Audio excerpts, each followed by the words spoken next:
Get the new Donkey Kong 64 bundle with the banana yellow game pack and the new Jungle Green N64 console. It's got a Jungle Green controller and comes with the...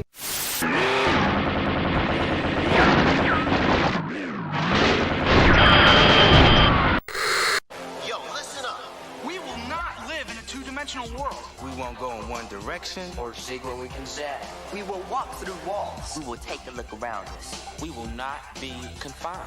We believe in the path of least limits. We won't be told how to view the world. We will experience true freedom. We will not compromise. We will live the game through our hands. We will be in control of something. We will change the system. It's Ferret64 with your host, Yemmy the Ferret.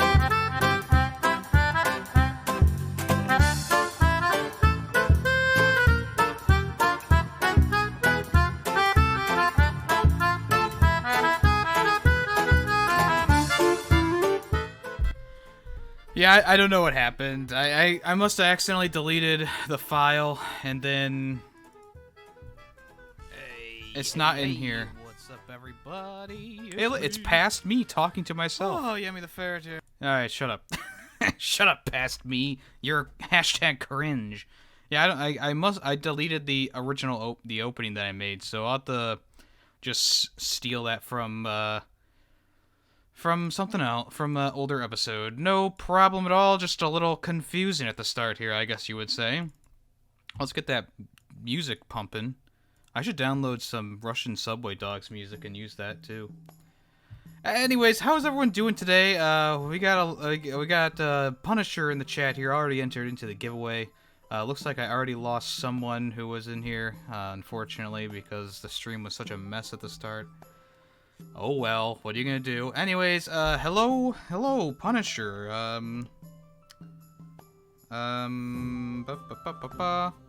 Hello, Chaotic Punisher. Hello, Chaotic Punisher. How you doing today? Hope you're doing well. We're doing it now, guys. We're doing it now. Yes, if you want to enter into the giveaway, exclamation point giveaway, we're giving away Styx, Master of Shadows on Steam. So if you want to, you can do exclamation point giveaway to enter into the giveaway to try and win that game. Right now you have about a 50-50 chance if you join in with Punisher. Alright, let's get it started because that sucks. I'm so-so, but so far, you're waiting. Waiting for the podcast to get good, right? Oh, funny. Alright, let's get into it. We're gonna start right off with the biggest news. Probably the biggest news of the year. And that is not this. That E3, I know I'm skipping something. I know I'm skipping ahead a little bit, but E3 has been officially canceled for 2020. And this comes after PlayStation, well, just a whole bunch of different places canceled their events at E3. So there was a whole lot there was a big lead up to this. Tons of different publishers and stuff and developers dropped out. PlayStation was probably the biggest one out of them all. Like I said, Nintendo, they just do like a Nintendo Direct, so I guess it's not really like a huge thing. But they've officially canceled it. The only companies that were still going to go to E3 by the time of its cancellation were Devolver Digital, Square Enix, Microsoft, and I think, well, EA does their own thing now, so that was never going to be in question, but I think Ubisoft was still going to go as well. So in a press release on their own website, which is wait, no. Hold on, that's wrong. That's wrong. Is my music going to restart? I feel lonely. Why did this website not link us to the official website? Oh, well. Why did they do that to me? Why did they do that to me? Let's go to Twitter so that we can find the thing. Put that on the floor.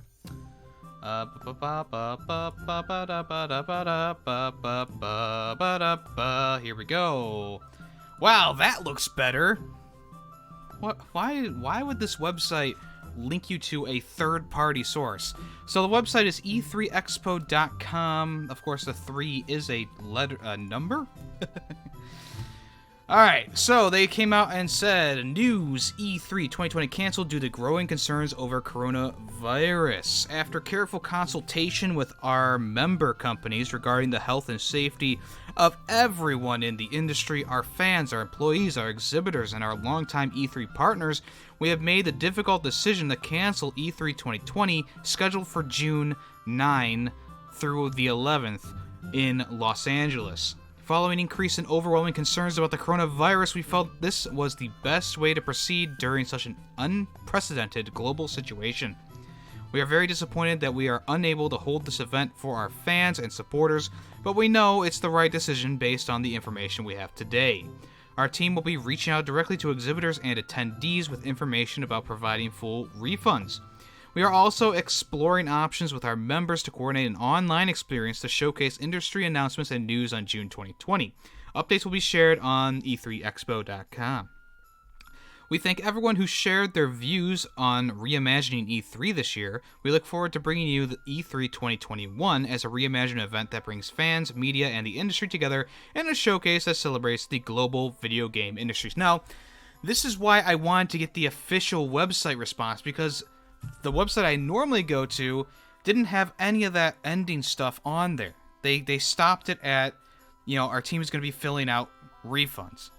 Pretty stupid, I guess you would say. So E3 says that they're going to be trying to do like a new online version of it this year, which probably will work out. I mean,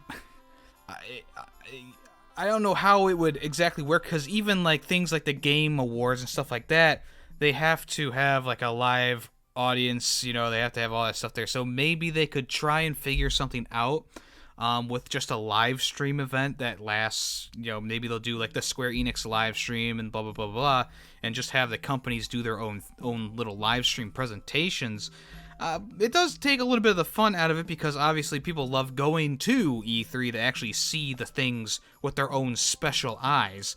But, of course, it's not going to happen this year. So, like I said, after multiple companies were already pulling out of E3, it seems like now it's the nail in the coffin, because E3 has officially been canceled, which is one of the biggest gaming conventions in the world. Although it has been going, it has been seeing some rough times recently. I mean, 2 years ago there was cringe-tastic stuff happening. 4 years ago was probably the worst of it.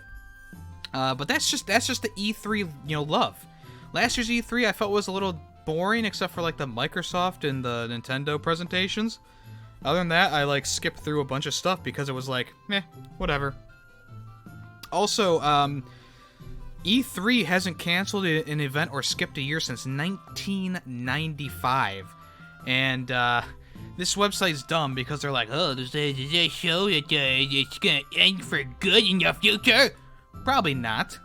Probably not. Why is my face so bright? Holy shit.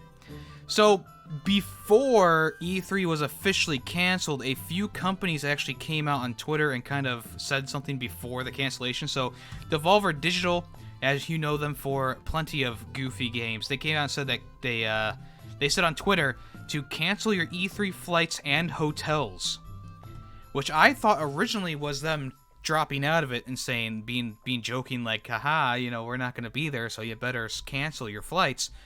But in actuality, it was E3 was being canceled as a whole.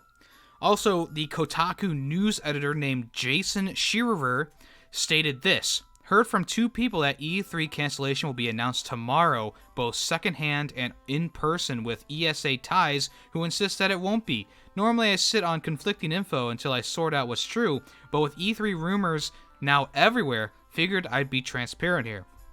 Also, author and video game biz journalist Mike Footer came out and said, my day started with investigating some E3 stuff, ended with multiple, and I mean multiple, sources coming my way. E3 cancellation announcement scheduled for tomorrow a.m. I don't think it will hold the night. Many of us have been engaging have been engaged by sources this evening. Cancel your plans. Finally, Bloomberg, which is a website, said the cancellation is planned to be announced at 9:30 a.m. Los Angeles time on March 11th by the Entertainment Software Association, according to a person familiar with the matter. So it was already leaked that it would be canceled well before E3 actually was canceled, and I'm guessing that they heard that or got sources who were close to E3 or in the developers who were getting calls probably from the organizations or the organizers of E3, and they were like, hey, we're canceling it, but don't tell anyone. And this is a pretty big deal because one we're getting a new console generation very soon. Well, I guess new console generation, but the PS5 is supposed to release this holiday, which might not happen due to the coronavirus. And the Xbox Series X is slated for, I don't remember what they said it was slated for, but you know that that's coming around in the next few years as well. So this was going to be a big show for at least Xbox because they could show off all their new games that are going to be coming to their new system. I'm guaranteeing they're going to have a lot of exclusives coming to the Xbox Series X and Windows 10, and they were obviously going to show most of that stuff at E3, because even though a lot of companies have pulled out or not been at E3 in full force, one of the biggest contenders is, of course, Microsoft, and you know why, because they have a whole stage dedicated to them. It's called like the Microsoft Arena or concert stage or something like that.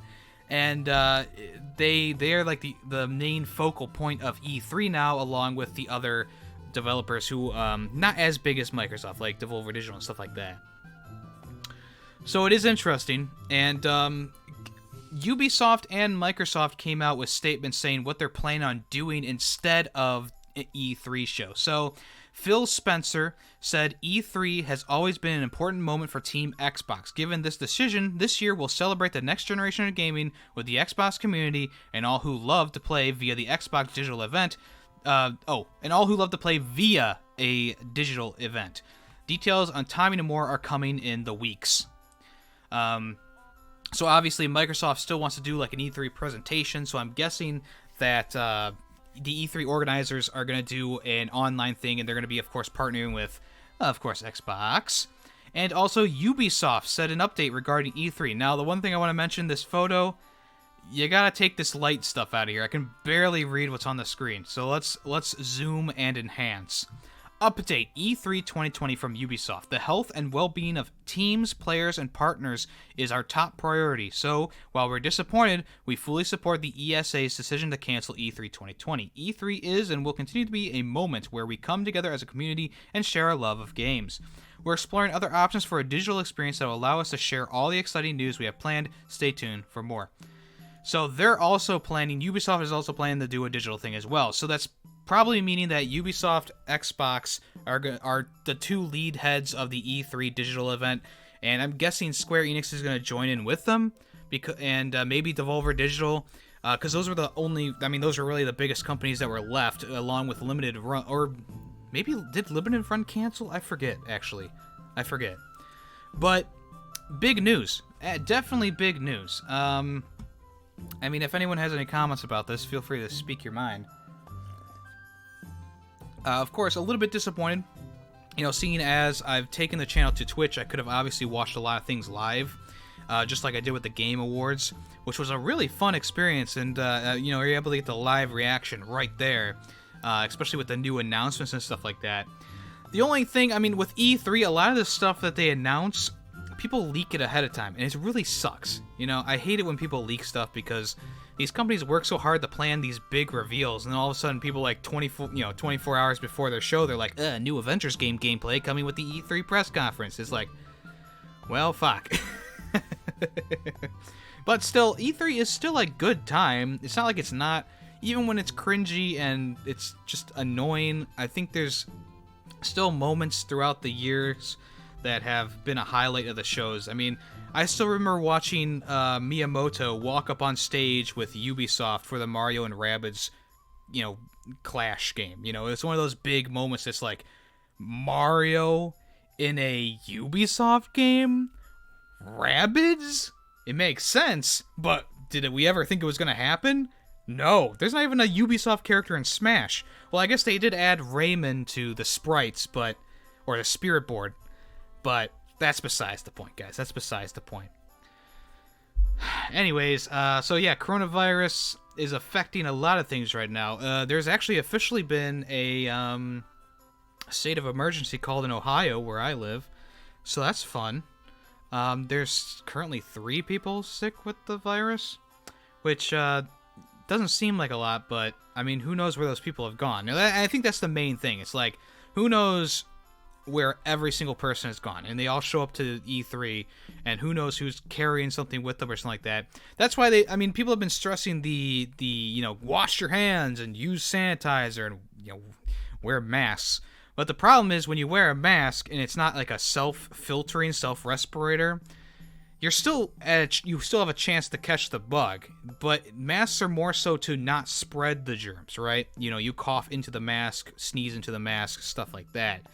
As with the hand sanitizer versus washing your hands type thing, yes, I do agree with using hand sanitizer, but as I learned in science class back in 6th grade, you want some of the good germs to stay on your hands. So when you use hand sanitizer and it kills 99.99% of germs, right, you're leaving yourself open to more, I wouldn't say deadly, but more hostile, more evil germs to take the place of those bacteria. Now, I'm sure if Greedy Waffle was here, he would agree and or dispute what I'm saying, but he's not here right now, so let's move on. Another cancellation news. This one comes from SXSW 2020, and I'm not sure what SXXW is. Oh, it's a Sega panel. Okay, Sega. Well, of course it's Sega, because of Sonic. Greedy Waffles disputes. He's right here. Alright, explain it to me. Anyways, while Greedy Waffle types out his thesis, the creators of Sonic the Hedgehog, Sega, has come out on the Sonic the Hedgehog official Twitter and said, "We're sad to see SXSW cancel, but we respect the call, and we're working hard to bring our Sonic panel content to you all in a new format this April." So instead of going all the way to June, I guess they're going to release the stuff early. That's just something to think about. So, so Sega runs a panel at SXSW. So is that the Sonic Expo Sega Works? Sega Expo Sonic Works? I'm not sure. And there's, of course, nothing here that says what it'll be. So it was supposed to be the 20th of March, which is later this month, and obviously that got canceled. So, sad news for Sonic fans, because you have to wait. Well, I guess you don't have to wait. Well, it was okay. So you will have to wait a little bit longer since it will be in April. I got confused earlier and said that it's going to be sooner, but as I remembered, it's the 20th of March that this was supposed to happen, not when E3 was supposed to happen. Okay, let's actually move on. So this is we're going to don't use sanitize, just wash your hands and do not touch your face. Simple as that. That's what I said. I said don't use sanitizer. You should wash your hands instead of using sanitizer because it kills the good germs. Did I not say that? Am I going insane? Punisher, you're here. Anyways, before we move on to the next news source, I want to make sure that some people have time to funnel in who want to talk about it. We're going to do one of our favorite segments, which is called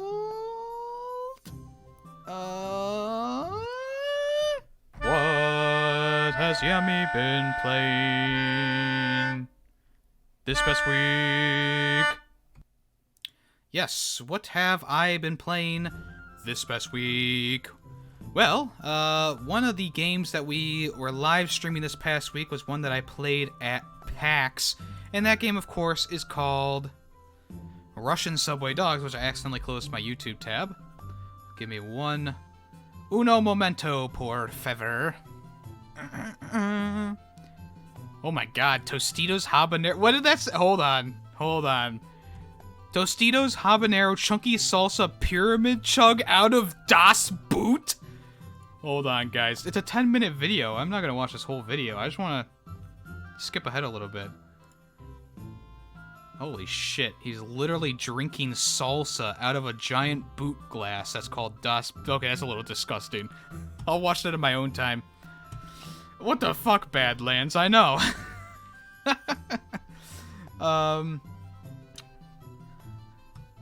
Greedy wants to be your echo.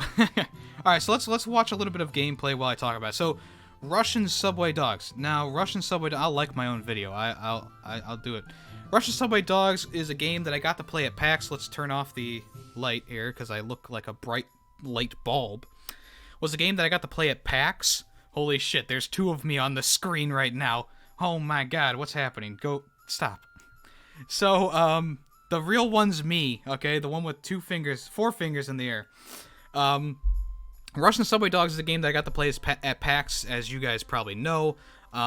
It was a really fun experience, and Fellow and my fiance surprised me by getting the game, the collector's edition in quotation marks for me. That's just a story from last time. The collector's edition came with a booklet, some postcards, and of course the official game on like a Subway card. It was really Subway as in Metro card, okay?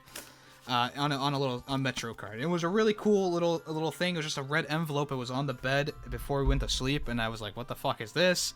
And it was Russian Subway Dogs, and that was really cool. So thank you to both of them for planning that, and I'm glad that people voted for this game because it was a really fun and unique experience. The graphics are great in this game. The gameplay is lovely, and the gameplay loop also keeps you going. I started off playing the campaign, and it's one of those things where you kind of, as you go through the campaign, you learn more about the game. So, the basis of the game is you are a dog in the metro, in the Russian metro, right? And you are trying to eat food, right? At the bottom of the screen, you can see your hunger meter. If this goes all the way down, it's like your health. If it goes all the way down, you lose, right? So you want to keep eating food in order to survive. So one of the big things about this game is getting the combos. So you want to get air combos, which means catching the food in the air. And then also while you're playing through the campaign, you have missions to do as well, like protecting the precious bear, which means you can't let the bear die, you can't feed poisoned meat to a dog, blah, blah, blah, blah, blah. And every level has new ones that come about. In Endless Mode, which is the other mode in this game, they will give you quests to do as you progress through the Endless Mode. So instead of, you're just surviving, he'll be like, oh, kill a bear, oh, kill 5 pigeons, etc., etc. There's different foods you can get throughout the game, so the biggest thing is the shawarma, which is like a wrap, kinda. There's also burgers you can eat. There's chocolate, which you don't want to eat. It's poisonous, but it gives you tons of points if you juggle it. Which I guess I forgot to mention. You can juggle food and bottles that explode by barking. You bark behind people to make them drop their food, and then you want to juggle it to get a higher combo. The bottles are the only thing you can combo, and then it'll be like times 5, and then it'll times 5 to 20 for the shawarma, or 300. Times 5, 300 times 5. I can't talk. I apologize. So yeah, the chocolate kind of works in the same way, but if you eat the chocolate, your hunger goes down faster. And if you give it to rival dogs like the poodle, the dachshund, and the bear, and the elk, and the pigeon, and the fish, they will become poisoned and they will die. But you have to be careful because their meat will be poisoned as well. But it gives you a lot of points. So the main goal of the game is to get the best score that you can. It goes from F to S. S is the highest that you can get. If dogs take your food, if you lose your combo, stuff like that, it will affect your score. Like I said, it's just a very fun and little unique game, and I would recommend it to anyone who likes these kind of games. It has a nice 2-bit style, has a nice arcade style to it as well. The game can get a little, it gets a little intense at times. I wouldn't say frustrating, because I found it, I didn't really get frustrated with it. Maybe a little frustrated towards the end just because the boss fight was annoying me, but other than that, I really had a great time with it. I really cannot find too many flaws with the game. Plus, the soundtrack is fucking amazing, guys. Like, it's one of the best soundtracks I've heard in a while. And it was made by Coins. The developers really want to stress that because a lot of people, I guess, are really liking the soundtrack to the game. So, yeah, what else can I say about it? If you want to watch the gameplay from that, I have the live streams, of course, saved on Twitch, and I also uploaded 2 of the 3 live streams so far on YouTube. I don't know if I'm going to keep doing that, uploading them to YouTube, because 1, they're big files, 2, they take forever to upload, and 3, they're not really generating views. I mean, right now, this one has 5, so I guess that's pretty good. I mentioned to Fellow that I want to get at least 10 views on the first video to justify the time it takes to upload them and get them all going, downloaded and stuff like that. So they both have 5, which is pretty good, but I need more. So we'll see in the future if I continue to do that. I'll definitely finish the Russian Dogs playthrough, live stream, re-uploads, archive versions, whatever you want to call them. Also, guys, don't forget that there's a giveaway going on right now, and you can enter into that if you would like. Alright, also, I played a game called Yes, Your Grace, which I'm not going to review here because I actually have a review planned for it. So what I want to talk about is Sniper Ghost Warrior Contracts. And this is a game, of course, the next game in the Sniper Ghost Warrior, games, the series. This series started out as a really basic arcade shooter, right? It came out during the time of the FPS craze, and people were, of course, not receptive of it. But me personally, I didn't actually play the first 2 games, and I have the second one on Steam, which I'll probably put up to a vote if people want me to play it on live stream. The third game I had on PS4, and it was a little broken, a little glitchy, but all in all, I really enjoyed the game. And I think someone won the game during a giveaway not too long ago because it was on sale. And I like the arcade aspect of it, but what they were going for in the game was a more realistic aspect. So there were a few updates that came out that gave it the more arcade style to it. So I think now is the best time to play the third game. If you haven't played it yet. And I did like that game. It was more of a linear story. Of course, there was an open world to it, which was kind of annoying, plus the car glitched out on it when I was driving it around several times in that game. But so far, and I'm going to knock on wood, okay, I have not had any glitches or anything like that in Sniper Ghost Warrior Contracts. Now, the game has been out for a little while. It came out last year, in 2019. I believe it came out around October or November, sometime there. And I told myself not to buy it right away because, games like this that I'm not, like, completely invested in, I've liked the series, but I'm not completely invested in, I'm going to wait for a sale. And this game was less than half off. And I decided to pick it up. And what they did with this game is they took out the more arcade elements, like, oh, your bullet goes exactly where you want it to go no matter what. Oh, there's really no wind to adjust for, blah, blah, blah. And they added all that stuff in and to make the game a lot of a better, nicer experience. You can see in the gameplay, the crosshairs like this, and there's little dots going over the side. That is the wind in the game, and I think that's a really cool way to do it. It shows you where the bullet will drop. So essentially, the main crust of the game is you have this mask, right? Not this mask, okay? But you have a mask that shows you all this stuff on the screen, and a company, a bounty hunting company, gives you objectives to do. So one of the things I really, really, really like about this game is that each level is its own free roam area, right? You don't have to, travel to the free roam area. And each level has a consistent, an exact number of missions and side missions and bounties to do. And you can replay the missions as many times as you want to. And you can, of course, complete objectives in the order that you want to. The one thing that's weird about the game is you can literally complete one objective and then bounce, right? You can be extracted, which I guess is why, you can kind of complete things as you go. I've been doing all the objectives at the same time. I don't know if that's how they want you to play it, but, whatever. Anyways, I've been really enjoying the game, and I'm on the third area right now, which is like this grassy area. There was a snowy area, and I think it was like a factory type area. It was snowy still, but it was like a factory area. And I really like the game design, level design, stuff like that. And I really am interested to get into this game even more. The one reason why I don't want to live stream this one is because, as Coco said, the graphics are really good in this game. And I feel like live streaming the game is going to destroy any hope of it not lagging, right? Especially during like these cutscene parts where it's just like images flashing around and high definition quality images.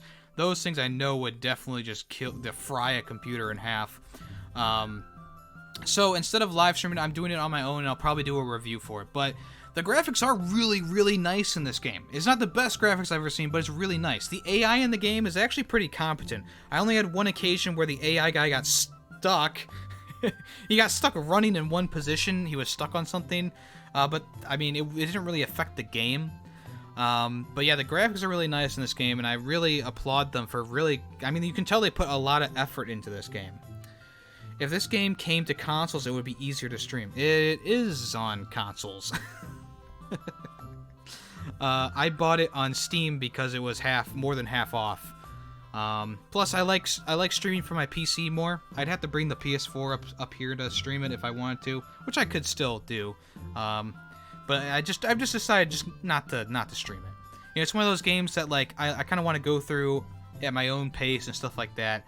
But I'm still considering doing 2 on live stream because it's an older one and I haven't played it, and I think it would be an interesting game to play and kind of check out.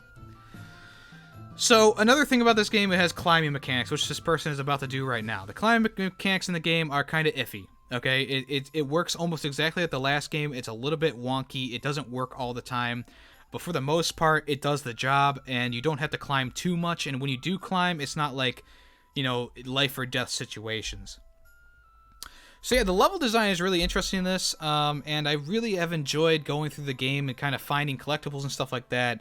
They're all marked on your map, so it's a lot easier than the last game. But you know, it's one of those things that's like, yeah, it's a fairly good game, and it got mediocre reviews, and I understand why people gave it mediocre reviews. But as I play it, I would probably give it high, like a 7 or an 8, you know, right now as it is that I've been playing it. I mean, there's a few things that I've glitched, like not really glitched, but like the AI has glitched on me a little bit, and the climbing sections are a little bit iffy. But other than that, I've just been having a good time with it. So I'm really interested to go to the next part of the game and see what's up. But like I said, this is an older game.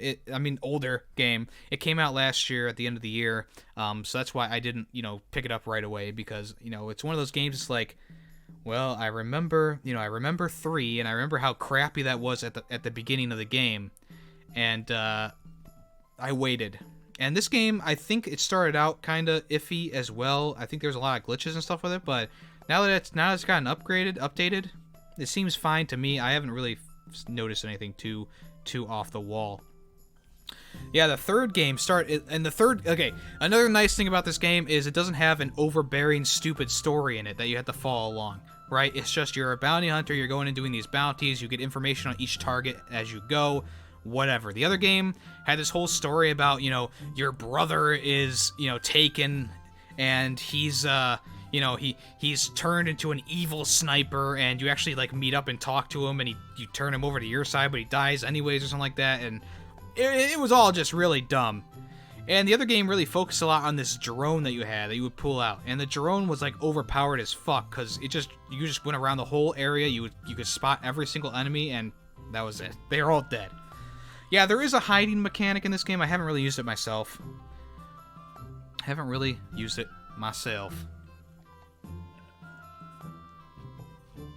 Also, nice thing about the game, like how they make you fall to lose health. Yeah, that was the part that was explained to you, that your health regenerates. So yeah, so far, Sniper Ghost Warrior, not bad. Not bad. I give it like a sideways thumb, right? Going towards the upwards, right? I know Greedy Waffle made fun of my thumbs before, so I'm kind of self-conscious about them. Alright, moving on. Next is the update for So, I wish Callus was here because I could rub this in his face, but I've gotten past the next boss in Nio, which was the this like Elsa bitch, right? She did all these ice attacks and stuff like that. I got past that, and I'm working on beating this dude who he's like, let's have a friendly competition, and he's like super difficult to fight. So I'm working on that fight right now, but I'm happy that I got through that winter level. It took me a little while to get through it. I completed all the area surrounding the boss fight, which was actually pretty tough. And then the boss fight itself was like, you know, I had to kind of be like, I had to sit down, take a break from it, come back to it, and literally when I came back, it took me like 4 tries and I beat it. So, not too shabby, not too shabby. The Command & Conquer Remaster 1 and Red Alert Remaster on... I didn't think they were out yet. I thought they were not out yet. I thought it said summer 2020. I guess you can say that... I guess you can say you got the cold shoulder. Did I? I stabbed her in the face. Does that technically mean I got the cold shoulder? I don't know. And that's all. That's everything I played this week. Like I said, Yes, Your Grace is a game that I played like 6 hours straight of. Available. Oh, I thought you said available until June 5th. It's a game that I want to. I'm doing a full. I mean, you can even see my file here. It says Yes, Your Grace Yemmy review. I record the audio for the review, so I'm not going to review it here, so look out for that on the channel.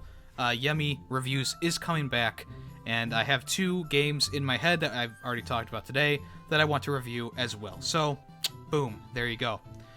Alright, so let's move on to one of the hot topics of the day, and that is the PS4 exclusive Horizon Zero Dawn has been confirmed to be coming to the PC in the summer of 2020. And people are mad, dude. People are angry, man. Like, people are pissed off about this. Now, let's talk about this first. So, in an interview with PlayStation Blog, the studio head, Herman Hulst, confirmed, yes, I can confirm that Horizon Zero Dawn is coming to PC this summer. There will be more information coming from Guerrilla from the new studio director Michael van der Looch, JB Van Beck, and Angie Smets pretty soon. It's actually already has a listing on Steam.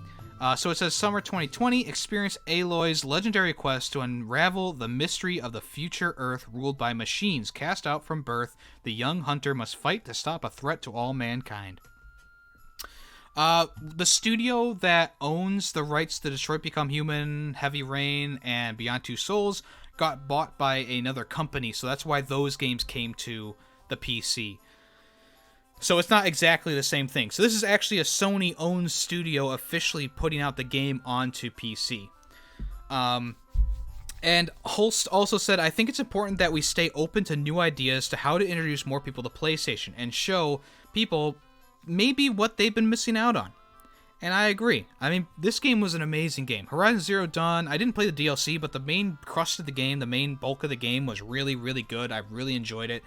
I loved fighting the machines and fighting humans and stuff like that. It had a very nice feel to it, and it had a very nice story to it as well. I love the ending fight with the frickin' missile launchers. It was crazy.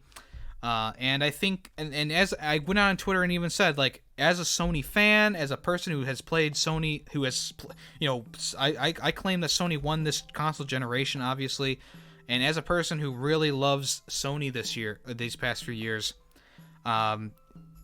this is a good thing, and for more people to play this game, that's amazing. And I don't know how much is it selling for right now. I mean, it's at a point where you're not going to get that many sales. Okay, they don't have a price yet. I'm guessing it's going to be less than 60, obviously. But it's at the point where the game's already reduced in price on PlayStation. I think it's in the it's like $20 area for the base game. The complete edition is like $30. And it's at that point where it's not really making money anymore. And so Sony obviously wants to make some money. So putting it on the PC, that's going to bolster sales a lot. Now, the thing is, there's a lot of people who are PlayStation fanboys, people who just love their PlayStation exclusive games. Obviously, I love mine too. God of War, Spider-Man, Ratchet & Clank, all those games, amazing, fabulous games. And if they all came to PC, that would be weird, obviously, because these games have been exclusive to Sony for so long. But you have to remember that Crash has already come multi-platform, a Sony property. Spyro has already come multi-platform, which, of course, they're not being developed by Sony, but they used to be Sony exclusives. You have to also remember that Death Stranding has been rumored for a while to be coming to PC, and finally was confirmed, and the special edition was released last week, and people didn't get very upset about that. So why are people going crazy over a 3-year-old game? It's interesting to me. So let's read a little bit. So Sam Sharma, who is the ex-CEO of Guerrilla Games, came out on Twitter and said, "What the hell is wrong with people? We made a game, you enjoyed it, now some more people get to enjoy it, and somehow that takes away from your enjoyment? Please be kind to yourselves. Your enjoyment of the game has not diminished because some more people get to play it." And he's responding to this guy who put out a video of him. It's a video of like a smashed, I think it's a smashed monitor and a smashed PlayStation 4. Everything around his setup is destroyed. The only thing though is, and you can actually even see it here, if you click on his profile and you go officially to his profile, it says parody account. So I'm guessing that he did this he did this as a parody, and he even came out 5 hours ago and said, "Due to the legitimate concern from a lot of people, I must come out now and admit that this is basically a satire parody account. This includes my posts, tweets, live streams, YouTube, everything. This was all planned." Is he telling the truth or lying? Who knows? Obviously, he changed his parody account thing, you know, as people were talking about it. But it is a little extreme to go out and wreck a whole setup. Now, obviously, probably those things were already broken anyways, if it is a parody account. If it's not a parody account, it's kind of weird. Kind of reminded me of How To Basic. But like I said, it is a parody account, but there are some things that are not a parody account, which I accidentally clicked off of. So, this guy right here, I'm not going to mention his name. He says, "A former Guerrilla producer doesn't understand that the success built by his former company was done so on the basis of outstanding exclusives, and that scraping that exclusivity diminishes the brand value." No, it does not. Sorry, man. It just does not. It does not diminish anything. If anything, it makes it more accessible, and more people are going to invest in it. Horizon Zero Dawn comes to PC and people love it. Maybe they'll think about getting a PS4 or PS5. It doesn't make any sense. There was plenty of other things. A sad day for PlayStation fans. A game they played 3 years ago is now on a different platform, which means the experience they had with it 3 years ago is tarnished. This is a betrayal from Sony that PlayStation Nation will not forget. Obviously, a joke one, and it's kind of funny. But yeah, it's just one of those things. It's like, I don't understand the response to this, right? Because other games in the past have come from PlayStation, being PlayStation exclusive, and they've turned into, you know, being on PC or other consoles. And this one, even though it's a great game, like, it doesn't take away from your experience. It doesn't take away from the fact that you played it on PlayStation. It doesn't take away from any of that. And to be honest with you, people have already made mods excuse me, to play Horizon Zero Dawn with a keyboard and mouse. It just doesn't make any sense. It's not like the game is going to change. It's the same game. That's right, Coco. That's right. So, yeah, it's just one of those things. It's like, it's the internet flaring up a little bit. I don't think that this guy should have responded to what this guy was doing. Obviously, he didn't know that was a parody account, and I didn't know either when I first saw it. It's just one of those things. But yeah, it's an interesting occurrence. I was trying to see if I could find more about it. Let's go to Explore tab. No, it's all gone. Naughty Dog, Sonic, Respawn, Activision. Yeah, unfortunately, I can't find the article anymore. But I mean, it's still just worth mentioning that, you know, whatever. And the funny thing is, the people who are actually on this Push Square website, they are all like, "This is a problem. This, you know, it's fine. Whatever." Blah blah blah blah blah. People care that consoles are essentially losing what makes them unique, exclusives. Now, that is a good point, and I will say this: I don't think console exclusives are wholeheartedly bad. But if Xbox didn't release a lot of their games on Steam and the Xbox app for Windows 10, I wouldn't have played Sea of Thieves, Sunset Overdrive, Recore, games like Gears 5, games like that. I wouldn't have actually played because I don't have an Xbox anymore. I had an Xbox One X when it first came out. The disc drive didn't work. I played Titanfall and Plants vs. Zombies for a little bit, said, fuck this, my disc drive doesn't work, I can't even play games on disc. So I sold it to GameStop and got my money back, right? So it's actually nice to get to play games. And yeah, you can say this is going to kill the console market, but in the end, people who like playing on console are going to play on console. Me personally, I do like playing on my PlayStation 4, and you all know I play with an Xbox One controller on my PC for literally every single game, right? I like having a controller in my hands, and I like using consoles. It's not one of those things that's like going to change the course of history. It's one game that's a PlayStation exclusive coming to PC. You can still call it a PlayStation exclusive.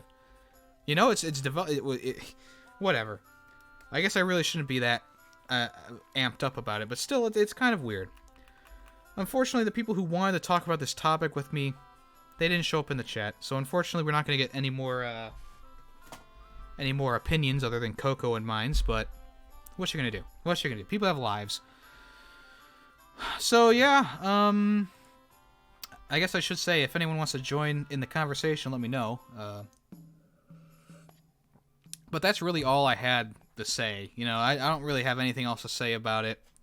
It's in my opinion. It's fine. It's a semi-good thing, right? It's a good thing that more people are going to play the game. It's a good thing that more people are going to be seeing what Sony has been doing on the PlayStation who haven't had a PlayStation. More people than ever right now have a PlayStation. PlayStation has outsold the Xbox by a large margin in this console generation. And I think that's mostly because, one, I mean, of course, Black Friday this past year blew up. Like, the deal was too good. 3 really good games, God of War, Last of Us, and Bloodborne were being sold with the console, right? For like $150 or something like that. I don't even know. And it's just one of those things that, like, PlayStation did a lot of things better than Xbox this generation. And when Xbox is finally starting to crawl out of the dirt, you know, releasing the Xbox Games the Gold thing, making it better, you know, having, I don't even know what else they did because I'm not 100% into Xbox, but the Games with Gold is a great deal. But Xbox exclusives have been lacking. Every Xbox exclusive I played besides from Sunset Overdrive, I've been like, meh. Could have lived without it. Gears 5, I'm kind of disappointed with that game. Gears 4, I definitely was disappointed with that game. It's just one of those things where it's like, I played Xbox exclusives now. And I can tell you without a doubt, I can tell you as a fact, in my opinion, that PlayStation has way better exclusives. Horizon Zero Dawn, amazing. Bloodborne, awesome. One of my favorite games. Actually, probably was my favorite game the year it came out, right? Ratchet & Clank, just a fun platforming experience, right? Nothing beat it. Knack tried, but failed. God of War, best game from last year by far. Spider-Man, second best game last year by far. I mean, just all these really good exclusives came out for PlayStation, and they still have more coming this year, which we'll talk about later. And it's just crazy to think that you know, it's going to diminish the value of PlayStation to have more people on the playing these games. It just doesn't make sense to me. Yes, console exclusivity sells consoles, but consoles are still going to be sold no matter what. You know, not everyone has the funds to get a $700 PC to play these games. They especially don't have the funds to keep upgrading the hardware inside that PC so it keeps up with the times, right? A console is like the Xbox One S, Xbox One S. That's a good console. I've used it. It's a great console. They changed enough things. They made it quiet. They made it light. It's a good console. PlayStation 4. The base model of the PlayStation 4 is still really good. And the Pro version just upgraded a few things. Consoles still have value because they don't need to be updated every year or every so often. Yeah, a new model comes out, a new version comes out, but the older version of the PlayStation still works just as good as the new version, right? Now, we do have some problems like with the Switch and the Joy-Con drift and stuff like that. There are ways around that or to fix that, but it is a little bit like, it could have been better in the design phase. Just like the Xbox 360, the original white Xbox 360, 54% of consoles failed. And they were like, oh, let's just, let's just put out a new console. Fuck it. Excuse me. Alright, let's move on from this topic and move on to another controversial topic. It's Call of Duty Warzone, guys! Oh, Yemmy, you're so late on this information, dude. You're so late. This came out Tuesday, and it's Wednesday, you stupid noob!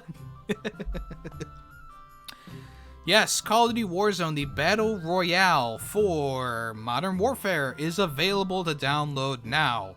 Just want to tell you guys, if you don't have the Modern Warfare already, it'll be an 83 to 101 gigabyte download, which has been pushing people away. With good reason. That's a lot of room for not even a full game. Warzone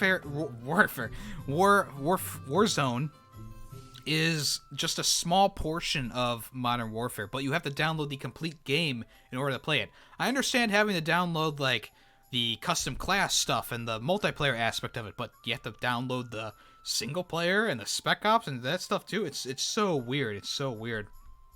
So if you already have Modern Warfare, it's only like I think it was 5 gigabytes for me yesterday. Maybe it was more like 7, because I think I put my PlayStation to sleep, and when I rebooted it, it said 5 gigs left. So there you go. No, don't ban Punisher. Don't ban Punisher, because then what will I use this for? Hello, Chaotic Punisher. I will have no reason to use it. People will be like, what the fuck is that? Anyways, Warzone, it supports 150 players. There's 2 modes available, Battle Royale and a mode called Plunder, where you just earn as much money as you possibly can. In the Battle Royale mode right now, currently, you can only play in trios. The unique thing about the Modern Warfare Battle Royale is, when you die the first time, you go to the Gulag, and you have to do a 1v1 battle in the Gulag to try and revive instantly. If you don't win, your teammates can purchase a revive for you to put you back into the game, and of course it'll drop you into the game wherever. I have not had much success with dropping into the game wherever and getting a gun and then living, but that's a story for another time. Yes, I did play a little bit of it yesterday. I mean, it's a battle royale. What more can you say about it? It's a game where you run around, you collect weapons, armor, bullets, everything under the sun. There's rarer stuff. There's, super rare stuff, orange stuff. It's all in tiers. And it goes the same as every single other battle royale, where you run around the map for 30 minutes, and when there's less than 20 people alive, you get killed by something stupid. That's just how the game works. So essentially, what happened to me, I had the gold AK-47 all decked out. I ran into a guy using a level 1 MP7. And he killed me before I could kill him. I had full armor. I think he had full armor. I had a more powerful gun. He had a gun with faster fire rate. And I was like, what the fuck? So the game it's just a battle royale mode. The only difference is you can only have 3 armor plates on you at one time. There's different rarities for armor plates which give you more, but you can only have 3 armor plates on you at the same time, and you can hold like 5 armor plates as backup. The other unique thing about this game is the rarer the weapon, it'll be a different version of the gun. So the MG34, there's a base version which is gray, and then there is a rare version of the gun which is actually like a named version that you could unlock through blueprints or through the battle pass. And that's an interesting thing, like there's a sniper rifle that's like a blue rarity that you can get, and it's better than the base sniper rifle. The FAL has a sniper rifle variant you can get. The best gun that I've seen so far is like an orange. It was an orange RPG I picked up, which I think gave it like sleight of hand and stuff like that. So that was pretty good. I've seen other orange guns. I forget what they were though. I think the FAL was an orange or a purple. I can't remember. It's one of the, I played like 2 hours of it yesterday, and I think that's enough time for me, right? I'm not a huge, battle royale fan. I don't play battle royales that much. The most I played a battle royale was when Apex Legends came out because I like the Titanfall style of it. But towards the end of it, I was just getting more frustrated than anything with it. And I think that's the same thing is going to happen with Warzone. The nice thing, though, the silver lining here is if you have the Battle Pass or if you're trying to earn the new guns with the Battle Pass, woo, we got K-pop in the chat. You actually get the Battle Pass faster. Yesterday, in only 2 hours of gameplay, I got 2 tiers unlocked, and that was like 3 or 4 matches, right? And that was like way more than me playing an hour of like 6 games in a row. It's one of those things that like it actually, was faster to do battle royale to get the battle pass stuff. So I'm still working on getting the new SMG. I already have the assault rifle. I'm still working on getting the SMG. I'm really close. I'm like 2 or 3 tiers away. Hello, Callus. How you doing today? Callus, have you played Battle Royale Warzone yet? Also, the other thing, in my clip that I made, the Warzone screenshot leak was actually the screenshot of the game, so there you go. That was a true thing. That's why I reported on it, because it was actually something tangible, and it ended up being true. Greasy is the new name now. Also, if you're a PlayStation Plus member, you get a free combat pack, which you'll be able to download before anyone else. You still haven't played Battle Royale? It's because you have to download the full game. Callus doesn't have the full game. We play Battlefield, not Warzone, not Modern Warfare. So it's one of those things that's like you have to download the full game, and I believe you said yours failed yesterday, and you had to restart it. So that sucks too. Anyways, I don't know who cares about this, but you're able to download a free combat pack. I don't know what's in it. I think it's just like... once we learn exactly what the combat pack contains, we'll update the article. They obviously did not update the article. Well, there you go. We're done with Warzone, I think. We're done with Warzone. No one likes greasy waffles. Well, chicken and waffles. Chicken and waffles is greasy, right? People love chicken and waffles. Coco hasn't played it either. I mean, you're not missing out on much. I mean, it's pretty much just a combination of all Battle Royales put together. The one thing that's really annoying me about the game is you have to hold down square to pick up one item. They even fixed that in Black Ops. Like, what the fuck? Callus, it says it failed and had to re-download a 102 gigabyte game. Alright, good news for fans of Worms. Wormy Boys. Guys, if you don't remember, there is a giveaway going on right now for a free Steam game, Styx Master Shadows, if you want to enter into that exclamation point giveaway. Worms is going to return in 2020. If you don't know what Worms is, I mean, how do you describe it? It's a game where you play as you have a team of worms, and you have items to use, and you just try to kill the other team. Pretty as simple as that. So Team 17, who are the developers behind the Worms series, came out with this video.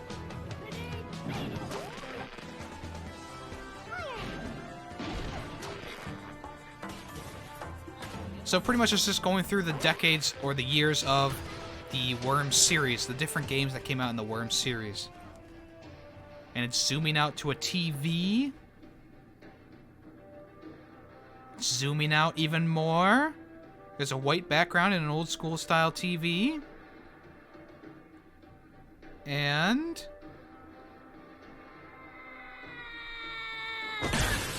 a new worm crushed the TV and then batted away a grenade.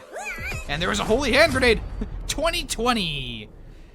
That's a pretty good reveal. It is a really good reveal. I like that reveal. And Team 17 said, grab your bazooka and jump on your sheep. The worms are back in 2020 like you've never seen them before. New worms, new ways to play. So yeah, pretty cool. Even Gavin Free says, hell yes. Hey, what's up, Arc35? How you doing today? Hope you're doing well. Worms, the golf with your friends. Yeah, golf with your friends actually has a Worms theme to it, and it's because Team 17 works with Worms and Golf with Your Friends. There you go. So yeah, it's a Worms.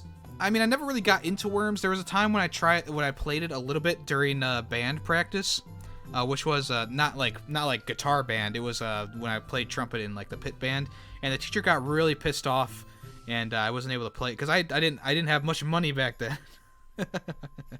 I'm doing well, and I enjoy Fubar Ferret as well. Oh, thank you so much. I gotta get back on recording those. It's been a little while. It's one of those things that kind of gets swept under the rug because I have other things that are going on, but I'm definitely going to be recording another one soon. So yeah, not much else to say about it. I mean, it was just an announcement kind of thing on Twitter, so there's not really there's no details or anything like that, but you can obviously see there was a new design for the Worms. Nothing really new gadget-wise, anything like that, so we'll see. I'm sure it's going to be the same classic Worms style. You never know, maybe it's going to be a third-person shooter. Maybe it's going to be a Tiger Woods golf simulator. I don't know. Ah, yes. Mr. Predicto, Corona sucks, most likely. I'd say definitely on that one. Alright, so The Last of Us. This is old news, guys, but The Last of Us is going to be adapted into an HBO series. The only reason I'm bringing this up is because there has been a little bit of controversy surrounding it, because the director of the series, or the writers on the series, came out and said that Ellie will still be gay. Why is that a controversy? I have no fucking idea. It doesn't matter at all. So a bunch of people who wear fedoras came out and were complaining about The Last of Us and how the series is going to have Ellie be a lesbian still, which is now obviously canon with the DLC that came out for The Last of Us, and of course the new game coming out. Obviously, it's very strange to me that so many people were just like, oh, well, the first game didn't really show it until the DLC, which was a year later, and it's like, what? Does it fucking matter? It really doesn't matter at all. I don't even know why I'm mentioning this, but it's just one of those things that like kind of surprised me, because like I thought we were over this stuff. I have no clue what the fuck is going on. Like, it doesn't matter if it was shown like 100%. The point of the characters in the game is just them to be. It's not the like. I don't know. I don't know what I'm trying to say here. Okay, the point of the character in the game. The point is not to show like, oh, she's gay. No, that's not the point. The point of the character is a sympath. You know, she's a survivor of the virus, right? It doesn't matter if they show it or not in the game. The thing that matters is it's canon. It's in the DLC. So what? They didn't show it in the main game. It doesn't matter to me. The only thing that, like, I just played through the game recently, and no, you can't really tell because they don't push it into the forefront. The only point of the game where I thought she might be straight was when the African-American kid and her were kind of getting along. But in that case, now that I think back about it, it kind of just seemed more like friendship than anything. In the end, it doesn't fucking matter. It doesn't matter that she's gay, lesbian, LGBTQ plus whatever. It doesn't matter whatsoever. Okay? It doesn't matter. Alright? It's nice that they are keeping the same tone and they're keeping the characters the same, and it's nice that, you know, it's going to be made by the person who made the HBO series Chernobyl, Craig Mazin. That's awesome, and it's also good to know that the president of Naughty Dog, Evan Wells, is also going to be working with them as well. So I'm done with it. I'm going to wash my hands clean of this one. Alright, that's right. Doom Eternal, baby! Doom Eternal! Alright, Doom Eternal is going to give the Doom Slayer a makeover with new character customization coming to the game. Hey, Cursed Titan, how you doing today, my good sir? Yes, unfortunately, you missed the Horizon Zero Dawn news. Yeah, we finished that a little while ago, unfortunately. But let's watch this video revealing the new, that's right, the new Doom Slayer customization, which will be available, I believe, in campaign, too. Let me know how the volume is, guys. Let me know. Glad to hear you're doing good, Titan. He's on fire. Did you see that? Oh, that's the old school. Gold. He's gold. He's a... I don't know what that is. Camouflage. Dead? Is that a zombie? Purple? On fire again? A unicorn? That's gonna be cool. Twitch Prime exclusive drop. You get the unicorn is gonna be a Twitch Prime exclusive. You'll be able to get it March 20th, which is coming up pretty soon. I mean, it's a funny little thing.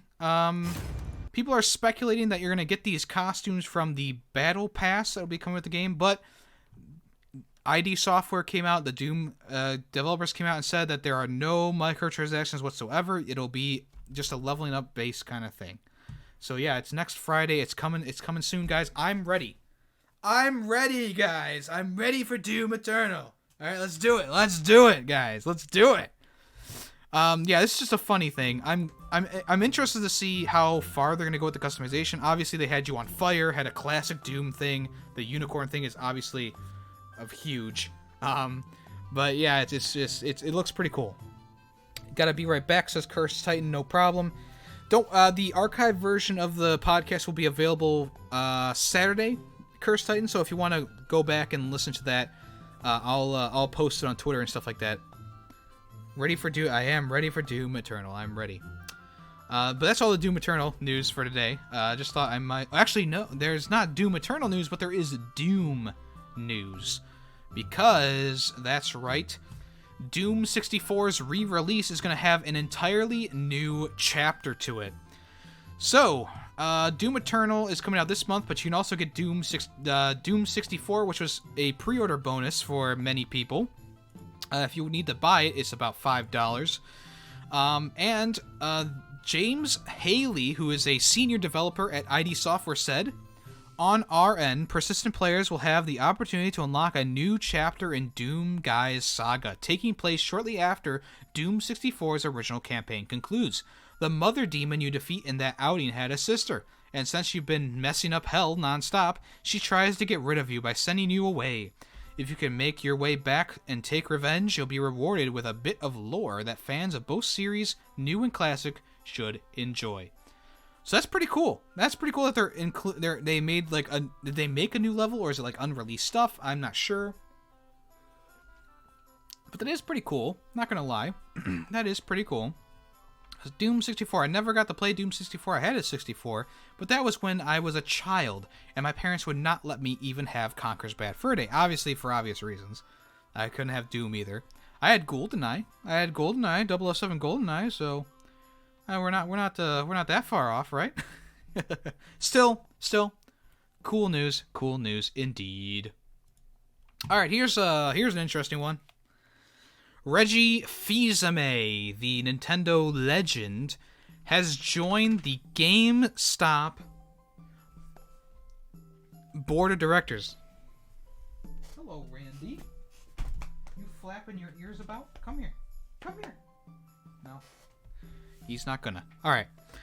So Reggie, he's joined the GameStop board of directors. Now, as you guys know, GameStop has kind of been going a little bit downhill recently. They've made some strange changes. I've actually only have Doom Eternal pre-ordered from there right now currently, which kind of, last year I had like everything pre-ordered. It's been concerning because they've been shutting down stores, firing employees, etc., etc.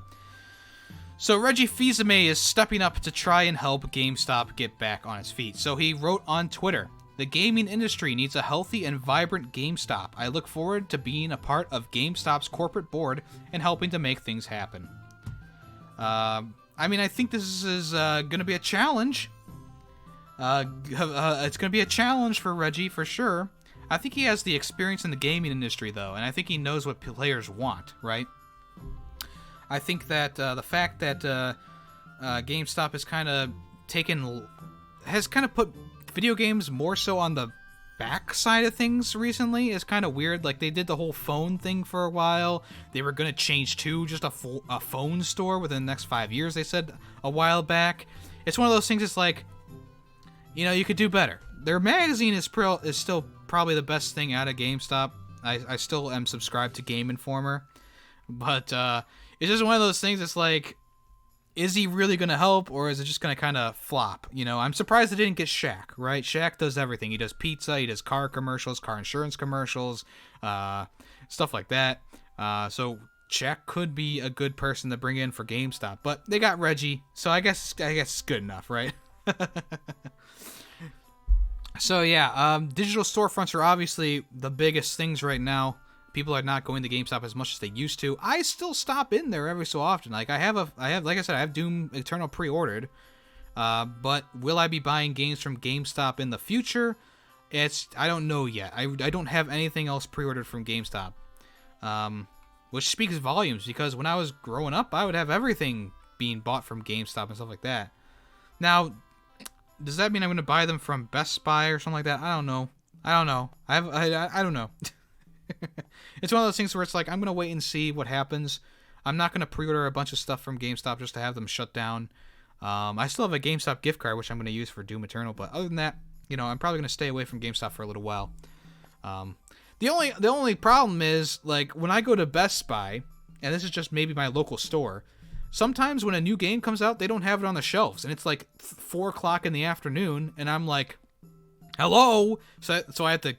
You know, someone has to walk over, I have to be like, I'm looking for this game. They have to go into the back. They have to say, oh, it's not unboxed yet. They give me a copy of the game, I go pay for it. Or sometimes they're just sold out within, like, the first few hours of the store being open. I remember that happening for Phantom Pain. I didn't go there for Phantom Pain, but I remember Phantom Pain being sold out and Mad Max not being sold out, and that's why, I mean, that's not why I bought Mad Max. I was going to buy Mad Max anyways, but that's why I didn't get Phantom Pain at the same time. Just some food for thought. Just a fun little story from my childhood. Well, not childhood, but you guys know. I had to drive to a farther GameStop when I wanted to buy Dreams. Oh, you got Dreams. Let me know how it is. Let me know how Dreams is treating you. Alright, before we talk about Tony Hawk Pro Skater, we're going to talk about... Actually, we're not going to talk about, we're going to do the giveaway. And just so you guys can see that it's not rigged, okay? So far it's great. Can't wait to dive deep into it. Yeah, I do want to get it on a sale, that's for sure. So right now, there's our 3 contenders. Let's go ahead and close the giveaway, just so you guys can see. And we're going to pick a winner. Ready? 1, 2, 3. Winner is Just Callus. Just Callus has won. Callus, do you want the game, or do you want to give it to someone else? So rigged, he says. I can show you guys. Subscriber luck, 0. Regular luck, 0. There's no riggedness to it. The game is called Styx, Master of Shadows, for Steam. Alright, while Callus decides how to scratch his ass, let's talk about Tony Hawk Pro Skater. So this is, I don't know how, exciting this is, because Tony Hawk Pro Skater 5 was awful. Okay, it was awful. But a band called Death Set came out on Twitter and said, just licensed 5 new songs to Tony Hawk 2020 game. You'll be hearing this shit soon. Of course, they took down that tweet. They took it down. Obviously, they ran into some trouble. Okay? Does this confirm that there's going to be a new Tony Hawk game in 2020? I don't know. It might have just been a tweet just like hey, we have 5 new songs coming out, guys. It could have been like that. I don't know. I do not know. But at this point, do we really want another Tony Hawk Pro Skater game after 5 was so terrible? It was so bad that by the time that I got to like the 4th level in the game, right? It was set up in like levels. No one, like, there was no one in the game. Like, everyone was in the first area and then they quit after that. Yeah, it was just one of those things. But yeah, I don't think that this confirms the new Tony Hawk, but it does make, get a little speculation. Maybe there'll be a reveal soon. I mean, if it's coming out in 2020 and they still haven't revealed anything, it's like, I don't know. Boy, everyone's fighting over who wants this game. Everyone's trying to give it away to each other. Alright. Ghost of Tsushima. I know this is old news, guys, but Ghost of Tsushima, the release date has been confirmed for the 26th of June 2020. So we're going to be getting it a little bit earlier than I was expecting. I was expecting a towards the end of the PlayStation 4's lifetime, like, holiday release for this game. Like, I would say, like, October. But it's coming out in June, which is awesome. The story trailer was really interesting. If you want to watch that, it's on the PlayStation official YouTube channel. It looks really cool. It's a samurai story, of course, and it looks like you're going to be avenging the death of your master or something like that, or trying to get back to your village to protect your village, something like that. It's not very clear as to what the story exactly is in the game, but we do get little snippets. I do want to see more gameplay, though. That's the one thing I want to what the hell did Callus just say? My mom spanked me so hard she made me a ghost of my tushy. I'm gonna unmod Callus now. So, anyways, I do want to see gameplay of this game, but I'm already sold on it. I'm gonna pick it up. And this is probably gonna be the last PlayStation exclusive before the PS5 comes out. So it's a landmark game. It looks really good. It's been being worked on for a long time, so you know that they've put a lot of work into it. The graphics look amazing. The gameplay that we've seen looks really good. It kind of has like a Sekiro, Shadows Die Twice kind of vibe to it, but I don't think it's going to be a Souls-like experience. I think it's going to be more of just a regular, not a regular, but like an open world kind of experience to it. So that's it. I'm excited for it. And I'm looking forward to seeing some like gameplay reveal or something like that in the near future. Also, Ghost of Tsushima has the pre-order information and new editions. The collector's editions have been revealed. So the standard edition of the game just comes with the game, of course, for $60. But the digital deluxe edition comes with a digital mini art book, director's commentary. The creative team sits down with a renowned Japanese historian to look at the world of Ghost of Tsushima and how it compares to the real-life events that inspired it.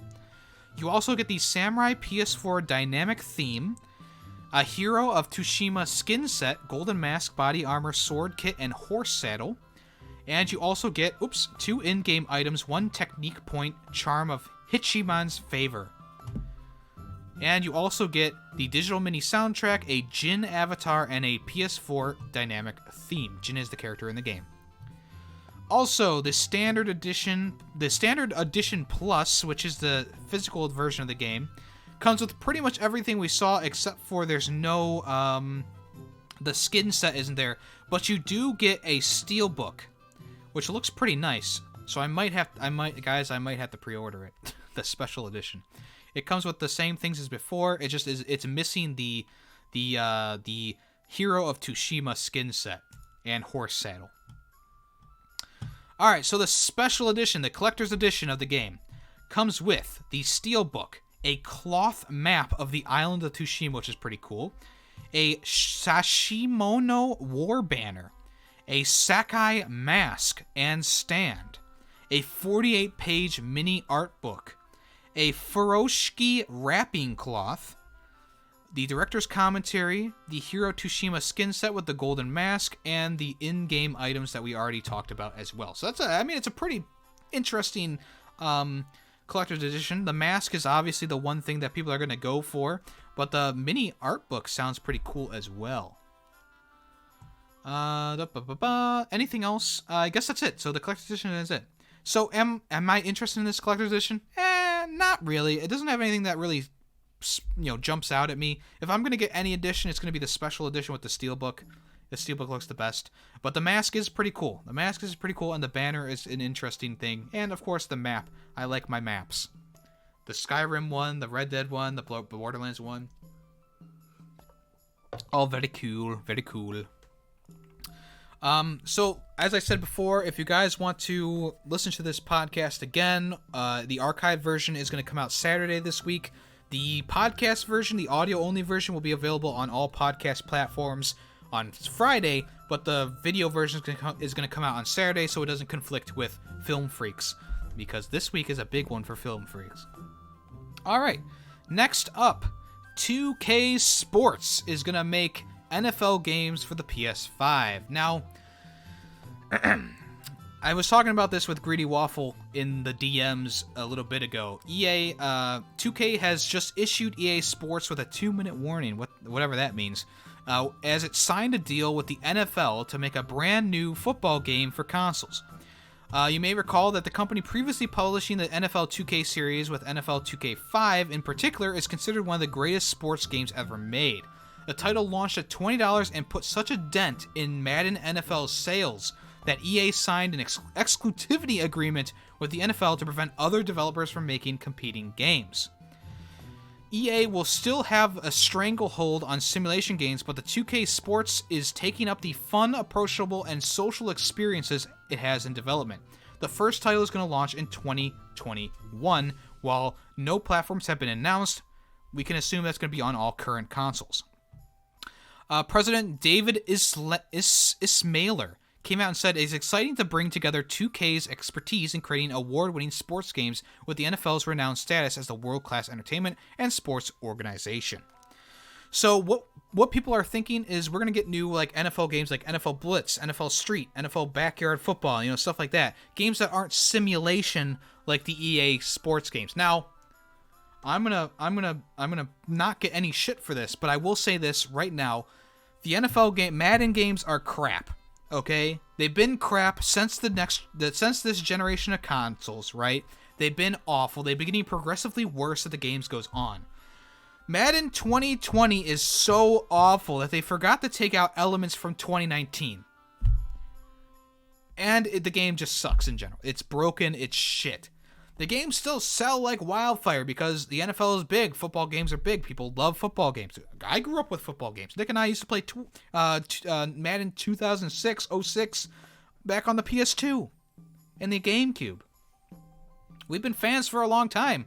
And as fans, we've seen a steady decline of quality since the new generation. That's just how it seems. It really sucks to say it, but it's true. And I think everyone kind of knows it.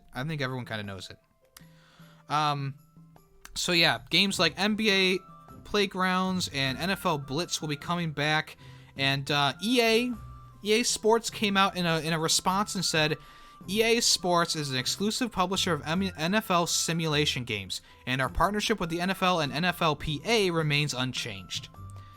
So they obviously still have that hold on the simulation type games, but with 2K stepping in and doing more arcade versions of the games, I think that Madden's going to be outsold by the 2K stuff. And you can quote me on that, because I guarantee it's going to happen. And I believe they only have the rights to the simulation games until 2021, so it could be possibly soon that everything will be going over to 2K in the future. So yeah, the Mr. Predicto command didn't work. Someone used it not too long ago. Mr. Predict, yeah, and try again. Oh, there it is. Outlook good. All right. Okay, here we go. Zombie Army 4 Dead War post-launch support is starting today, which was yesterday, with the new DLC drop called Terror Lab. Let's watch that right meow. Rated M for mature. Here we go. Introducing the first part of a terrifying new campaign, Terror Lab, Hell Cult, Part 1. So we got the PPSH. We got a new character named Josiah, American Sea Captain. Whoa, hold on. Fellow is raiding with a party of 8. Fellow? It's a retro fellow. Oh my gosh. Fellow raid. Oh man. Holy shit. Hello, raiders. Welcome. Thank you so much for the raid, fellow. Welcome in Rannerqui. A retro fellow, of course. Snazuberries, welcome to the raid. Oh my gosh. You are too kind, fellow. You are too kind. Now, fellow, I'm going to say this right now. I'm making a new raid scene. I'm making a new raid thing. But for now, I'm going to give you the new old one. A wet whoa, ooh woo. So let's go ahead and show fellow just how we raid, or we accept raiders on this channel. We did it! We did it! Yeah! Thank you, fellow, for the raid. I appreciate it so much. Like I said, I'm going to be changing that because I think it's a little bit too long. Hey, thank you for the follow, Schnauzberries. I appreciate it, my friend. I'll make you sing Jesse McCarthy song next. Next. I am planning on changing that around. I wanna change it around. I have plans for it.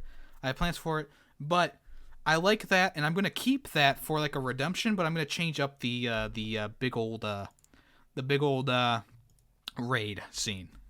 All right. I think the newer raid scene is gonna be a little bit maybe. Because, that's a 3-minute song, and I feel like people who are raiding are like, okay, what's this asshole doing, But anyways, I'm glad that we were able to do that, and I'm glad it went off without a hitch this time. Woohoo! Yay! Oh, nice shirt. Where'd you get it? Well, I don't know. The Bethesda after party, maybe? Bethesda game days? Oh, man. Anyways, we're going to go back to what we were talking about here. Terror Lab. So the new DLC for Zombie Army is out already. You also get a new outfit, Classic Boris. And you're getting the M1A1 carbine, which is pretty cool to add that to the game.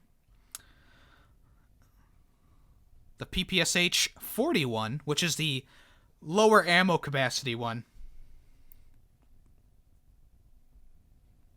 And you're also getting the new skin, the lava skin, which is pretty cool. And there's a new map called Undead Wood, which actually is available to everyone with or without the DLC.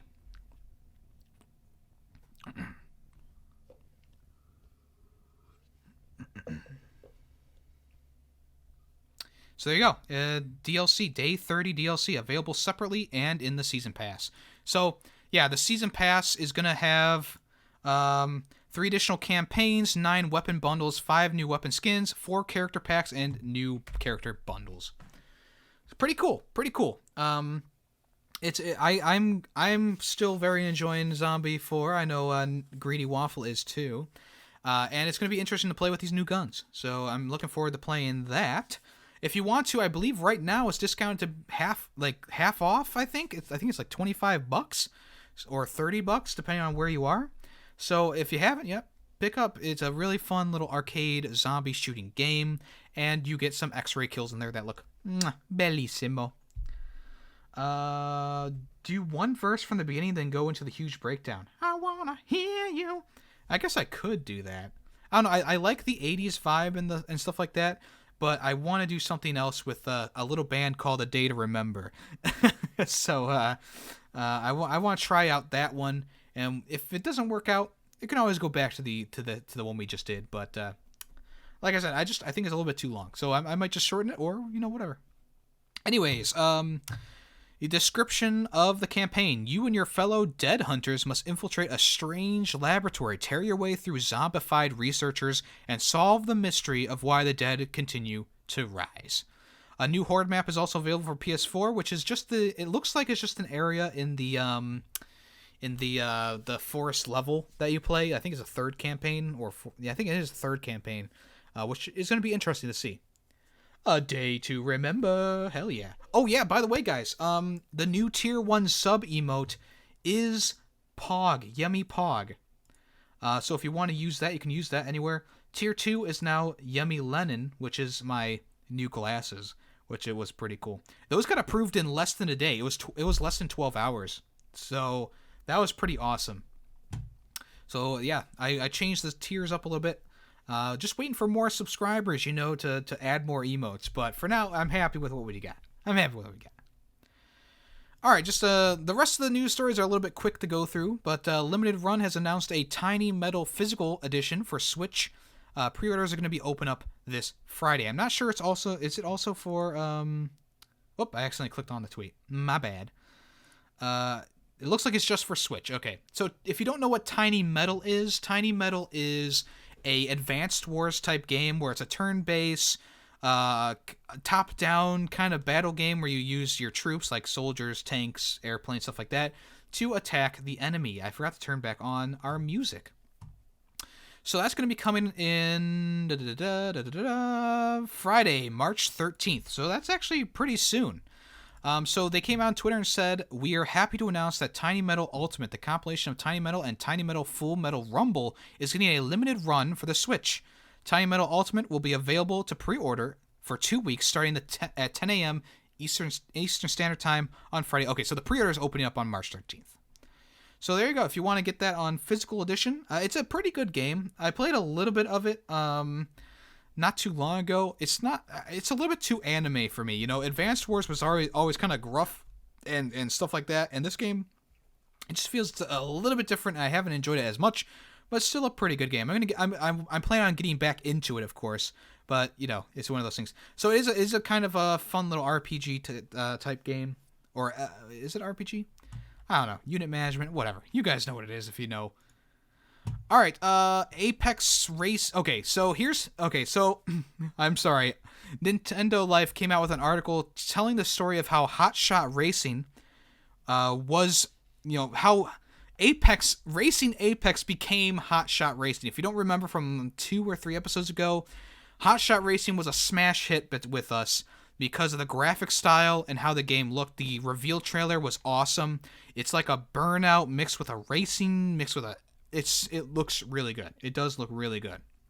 So, in an article with Eurogamer, one of the directors came out and said, "I want to do something that brought back the feeling of an arcade game like back in the 90s, because I used to skip school and go to Toro Curdo to play games like Virtua Racing, Hard Driving, Daytona USA, Sega Rally.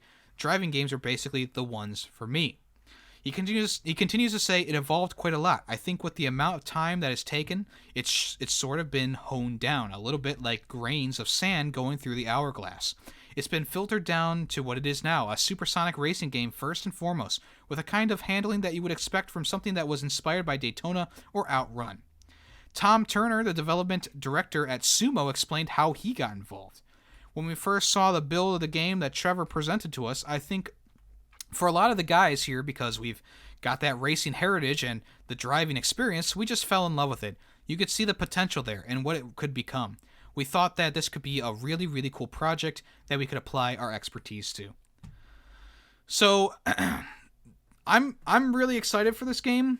Hot Shot Racing is looking to be a really cool game. The graphic style alone sells it for me. But we went over the reveal trailer a few weeks ago, so if you want, you can check that out. It's all over the place on the YouTube channel, or you can just watch it on the podcast, of course. It's one of those things. It's a really cool combination of like racing the USA with arcade stuff, and also there's a little bit like Burnout in there and Need for Speed in there as well. And like I said, the graphics just really sell it for me. It's like a cutesy kind of like pixel, not really pixel, but like 80s style graphics type thing to it. You gotta look at the picture to know. Callus is typing in the wrong chat. So yeah, I'm excited for this. I'm definitely gonna be looking out for it when it comes out. There's no release date yet, I don't think. If there was, I would have talked about it before. But there you go. So keep an eye out for Hot Shot Racing coming soon. Alright, so it's finally been done. Spawn is coming to Mortal Kombat 11 with the Combat Pass. Pack? Yes. So, I have not watched this yet. I know it's old news, Yemmy. It's old news, but I have not watched this yet, so let's watch it together. I'm going to skip around a little bit because it is a little bit of a long one. So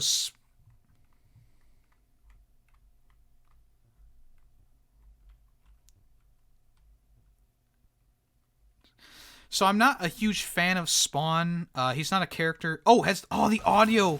The audio has been muted for the desktop this whole time. I apologize, guys. Why didn't anyone say anything? I guess I've only done the music, I guess. I have to mute the audio so I could hear the song playing in my headphones for the raid. So I'm not really that familiar with Spawn. He's a DC character that I never really got into. I know he got a movie back in the 90s, I think. I think wasn't he also in a game? I don't remember though. So let's go ahead and skip forward to the piece de resistance, the super move that he does. Oh, okay. Giant hands come out of the ground and rip him apart. There was a bunch of guns in his cape. Okay. So let's see what the fatality is going to be like. Alright, grab him. Okay. Oh, that's kind of gross. Interesting. Boy, that's really artsy, guys. That's really artsy. There was a Spawn game on PS2. I think that's what I'm thinking of, huh?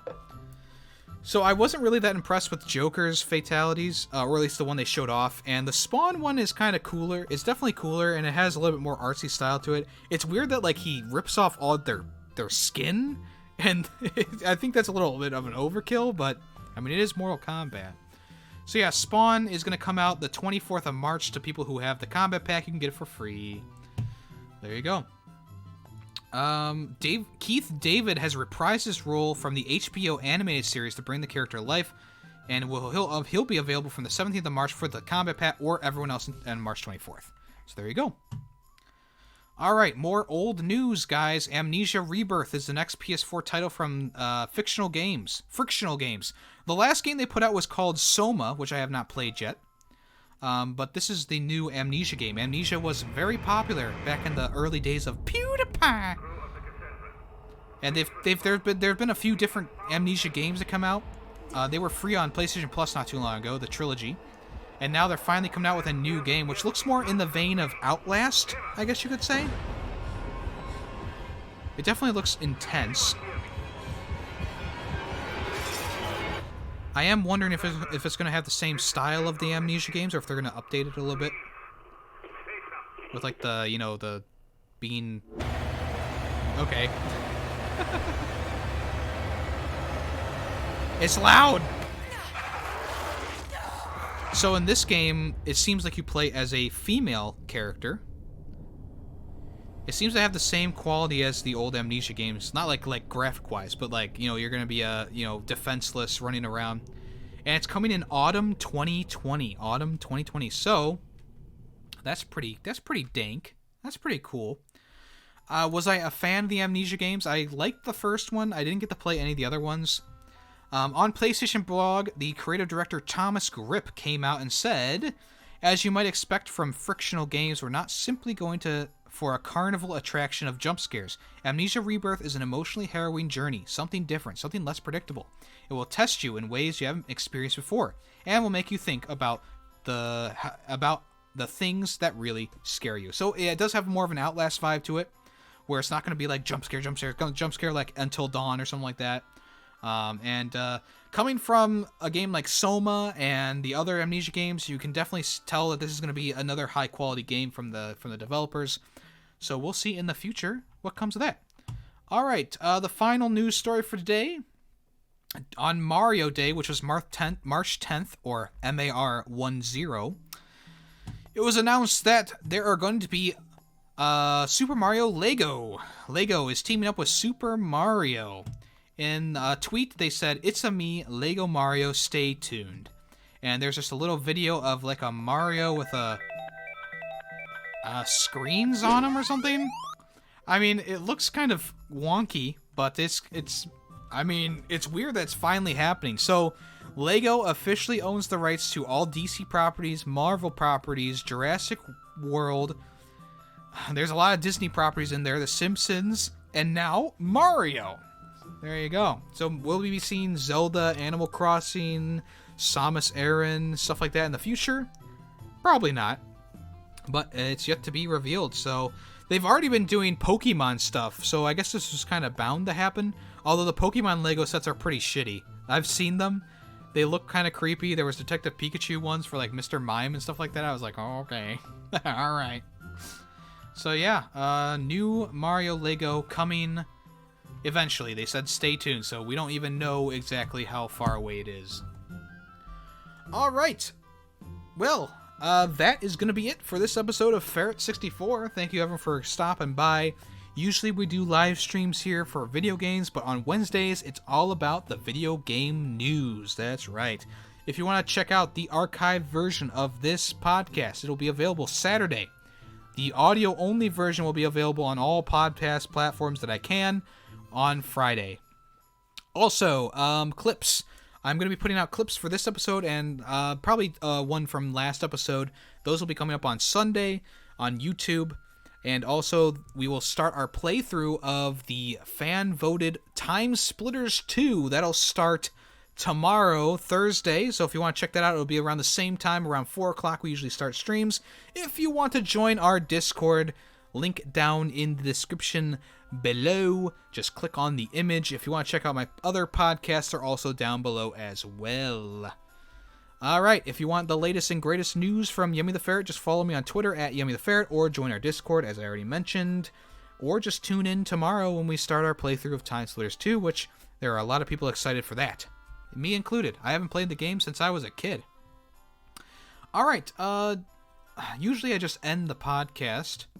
So we're going to do that today. We're just going to end today, and I'll host someone afterwards.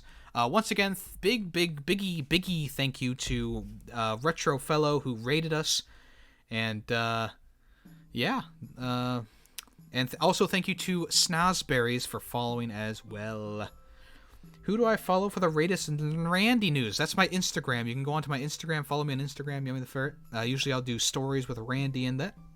Or just on Discord in general. Alright, yeah, that's going to be it for today, guys. Once again, thank you so much to everyone who came by. Callus, Greedy Waffles, A Retro Fellow, Snozberries, Chaotic Punisher, and I believe Cursed Titan was here as well. Thank you so much for coming around. Yeah, like I said, if you guys want to listen to this again, or for the first time, or the rest of it, you know, you can always go to YouTube to watch that. My Instagram is at Yemmy the Ferret. I don't think I have a link in chat because I don't really use it. I don't have one, so I don't really use it. So that's why I don't promote it a lot. But you know, sometimes I post a few things on there. If you really want pictures of Randy, they usually come out on Twitter. That's the place to look at. All right. Once again, thank you guys. I am Yemmy the Ferret, and Yemmy the Ferret sends his regards. And I am out of here, guys. Thanks again. Have a great rest of your day. Bye-bye.